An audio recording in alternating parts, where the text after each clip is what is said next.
సురేంద్రబాబు గారి జీవితంలో అనేక అద్భుతమైన ఘట్టాలు ఉన్నాయి. వారు వయసు ఎంత అనేది ఎవరు కూడా స్పష్టంగా చెప్పలేరు. వారుతో తీసినటువంటి ఫొటోస్ కూడా ఒక్కొక్కసారి ఒక్కొక్క రూపంలాగా వచ్చేవి. కొంతమంది హిమాలయాల్లో కనిపించారు అని చెబుతారు, కొంతమంది శ్రీశైలం అడవుల్లో కనిపించారు అంటారు. అట్లా కొంతకాలం ఈ గోదావరి జిల్లాల్లో వారు తిరిగాడారు.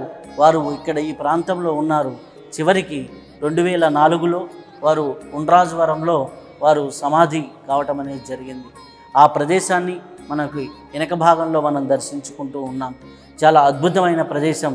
ఈ యొక్క మహనీయుని యొక్క ప్రదేశాన్ని దర్శించుకోవడం అన్నా, ఇటువంటి మహానుభావుల యొక్క శక్తి స్థలాలని దర్శించుకోవడం అంటే మన శరీరంలోకి ప్రాణశక్తి నింపుకోవడమే. అట్లాంటి ప్రాణశక్తి మన శరీరంలోకి వెళ్ళి మనకు ఉన్నటువంటి 72,000 నాడుల్ని శుద్ధి చేసి మనల్ని ఆధ్యాత్మికంగా ఎంతో ఉన్నతికి తీసుకువెళ్ళడానికి దోహదం చేస్తాయి. అటువంటి ఒక మహానుభావుడి యొక్క జీవితంలోని విశేషాలని, వారి యొక్క సమాధి మందిరాన్ని దర్శించుకునే భాగ్యం మనకి ఈరోజు కలిగింది.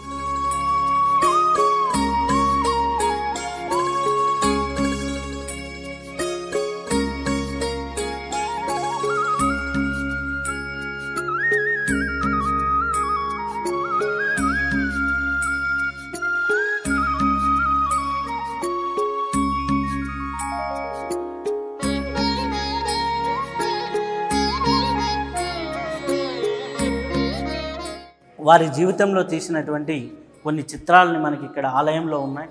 వారి యొక్క సమాధి మందిరం చుట్టూ అవి చూసే ప్రయత్నం చేద్దాం.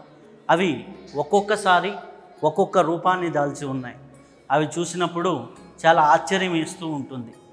ఇక్కడ చూసినట్లయితే ఒక అద్భుతమైనటువంటి వచ్చేస్తూ ఉన్నటువంటి రూపాన్ని మనం చూడవచ్చు. ఈ ఫోటోని కానీ చూసినట్లయితే ఒక 70-80 సంవత్సరాల వయసులో ఉన్నట్లుగా కనిపిస్తూ ఉంటుంది. అలాగే మరొక ఫోటో ఉన్నది. ఆ ఫోటోను చూసినప్పుడు ఇది ఖచ్చితంగా ఒక 20-25 సంవత్సరాలు 30 సంవత్సరాల లోపల వయసులో కలిగినట్లుగా ఈ ఫోటో గోచరిస్తూ ఉంటుంది. అలాగే అక్కడ ఉన్నటువంటి ఫోటోలో శైవ సాంప్రదాయాన్ని కలిగి ఉంటే, ఇక్కడ చూసినప్పుడు ఇది వైష్ణవ సాంప్రదాయంగా ఉపనయన పెళ్లి కొడుకులాగా కనిపిస్తూ ఉంటారు. ఒక అద్భుతమైన విషయం. చూస్తూ ఉంటే ఒక్కొక్క ఫోటోకి వేరియేషన్స్ చాలా ఉంటాయి. అన్నీ కూడా కొద్ది సంవత్సరాల వ్యవధిలోనే తీసినటువంటి ఫొటోస్.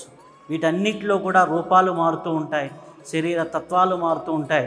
అటువంటి మహాయోగి ఎప్పుడో ఏ రామాయణ కాలంలోనో కాదు, ఏ మహాభారత కాలంలోనే కాదు, 2004 వరకు ఇక్కడ జీవించి ఉన్నారు, ఇక్కడ ఉన్నారు. వారి ఎన్నో ఫొటోస్ మనకి కనిపిస్తూ ఉంటాయి. ఇప్పుడు వారి సమాధి మందిరం చుట్టూ ఆ అన్ని ఫోటోలు మనకు దర్శనమిస్తూ ఉన్నాయి. అలాగే వారు ఉన్నప్పుడు ఒక గోమాతని పెంచడం అనేది జరిగింది. ఆ యొక్క గోమాత సమాధి కూడా వారి సమాధి ఎదురుగానే చేయటం జరిగింది. ఆ సమాధి మందిరాన్ని కూడా మనం దర్శించుకుంటున్నాం. వారి సమాధి అక్కడ ఉంటే, వారి సమాధి మందిరానికి ఎదురుగా గోమాత యొక్క సమాధి కూడా ఇక్కడ దర్శనమిస్తూ ఉంది.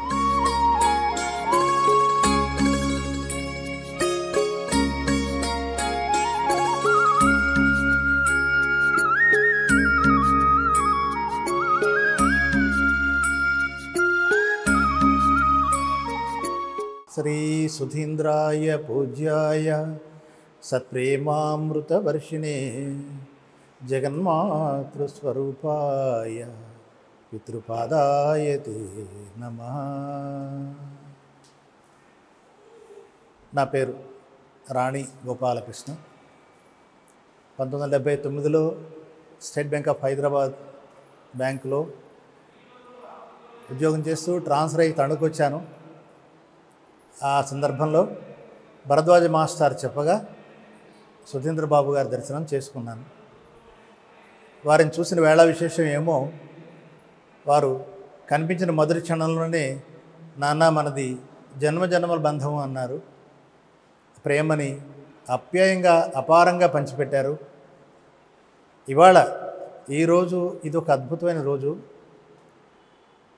ఇలాంటి అద్భుతమైన రోజున ఇక్కడ నేను కూర్చొని వారి బృందావనం దగ్గర వారి గురించి 2 మాటలు మాట్లాడే అవకాశం రావడం నాకు వారి అనుగ్రహం ఫలితం అని అనుకుంటున్నాను.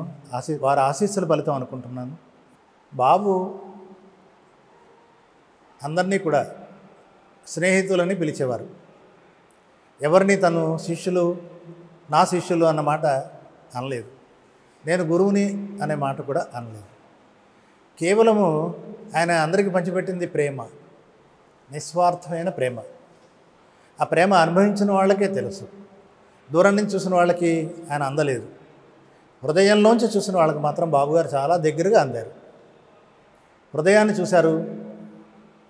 మంచి మనసు ఎవరికి ఉందో వాళ్ళ దగ్గరికి రానిచ్చారు. రుణానుబంధంగా రానిచ్చారు. వాళ్ళ జీవితాలనే మార్చేశారు. ఆయన వాస్తవంగా చెప్పాలంటే శ్రీశైలం నుంచి వచ్చారు. శ్రీశైలం అడవుల్లో ఎన్నో సంవత్సరాలు తపస్సు చేశారట. ఆయన తిరగని చోటు లేదుట. కానీ మన సైన్స్ ఒప్పుకొని సత్యం మాత్రం ఒకటి ఉంది. అదేంటంటే వారు అయోనిజులు. వారు సిద్ధి పొందినప్పుడు ఏ ఒక్కరూ రాలేదు. ఎప్పుడు వారు కూడా మా నాన్న, మా అమ్మ అని అందరినీ అనడమే తప్ప స్వయంగా తన జన్మ తీసుకున్నటువంటి వాతావరణం గురించి ఎప్పుడు చెప్పలేదు. అదొక విచిత్రమైన ఆవిర్భావం. ఆయన ప్రేమని పొందిన వాళ్ళు మాత్రం ఎట్టి పరిస్థితుల్లో ఆయన వదలకుండా ఉండేవారు. కానీ ఎక్కువగా ఆయన జనబాహుళ్యానికి దూరంగా ఉన్నారు. విశ్వంలో ఆయన చేయవలసిన పని చాలా ఉంది కాబట్టి లౌకికమైనటువంటి వ్యావహారికంగా జీవించే జీవుల దగ్గరికి చేరజేయడానికి ఆయన ఆలోచించేవారు. సాధ్యమైనంత మటుకి దూరంగా ఉంచడానికి ప్రయత్నం చేసేవారు. కానీ ఇందాక నేను ముందు చెప్పినట్లుగా హృదయంలోంచి ఆవేదనాపూరితంగా కనుక వారిని ప్రార్థిస్తే వారైనా వారి దగ్గరికైనా రప్పించుకునేవారు, లేదా వారైనా వెళ్ళి వాళ్ళకి తమ ఆశీస్సులు ఇచ్చి వచ్చేవారు. ఆయన గురించి చెప్పాలంటే సముద్రం గురించి చెప్పడం లాంటిది. కాకపోతే ఒక్కటి మాత్రం సత్యం, కంచి పరమాచార్య మన భారతీయ సంస్కృతిలో ఏ సన్యాసికి అలాంటి బిరుదు మన జాతి ఇవ్వలేదేమో. నడిచే దేవుడు అని పిలుచుకున్నాం మనం అంతా. అలాంటి ఆ నడిచే దేవుడికి బాబుగారికి అత్యంత స్నేహభావం ఉండేది. పరమాచార్యుల వారు ఒక 5 నిమిషాలు మాట్లాడితేనే చాలా గొప్ప. అలాంటిది సుధీంద్ర బాబు గారు వారు కూర్చున్నారంటే గంటల తరబడి మాట్లాడుకునేవారు. అది దాన్ని ఏమనాలి. అలాగే ఎందరో మహనీయులు బాబుగారి దర్శనానికి వచ్చేవారు. వాళ్ళందరినీ దేవతలు వచ్చేవారు. దేవతా దర్శనానికి వారు ఏ క్షేత్రానికి వెళ్ళినా ఆ క్షేత్ర పాలకురాలు ఆ క్షేత్ర అధిదేవతలు వాళ్ళే మానవ రూపంలో వచ్చి బాబుగారిని లోపలికి తీసుకెళ్లేవారు. ఇలాంటి అనుభవాలు ఎన్నో ఎన్నో ఎన్నో చెప్పడానికి మన మనసు వాక్కు కూడా అందనటువంటి తత్వాన్ని మనం చెప్పడం ప్రయత్నించడం చాలా కష్టంతో కూడిన పని. వాస్తవంగా ఆయన అనుగ్రహం సంపూర్ణంగా ఉందనడానికి ఒక గొప్ప నిదర్శనం ఇవాళ మా రవిశాస్త్రి. నాకు చెప్పాలంటే ఆయన జల్లిలముళ్ళు చదువుకున్నారు. నాకు అమ్మ అంటే అపారమైన కరుణ. ఇవాళ ఈ విధంగా నిలబడ్డానంటే అమ్మే. ఆయన ఎన్నోసార్లు నన్ను అడిగారు, బాబుగారి గురించి మీరు మాట్లాడితేనే మీ గురించి నేను చేస్తాను, చివటమ్మ గురించి మీరు చెప్తేనే నేను చేస్తాను. పాపం ఇదే కాదు, ఎన్నో విషయాల్లో ఆయన నన్ను అడుగుతూ వచ్చారు.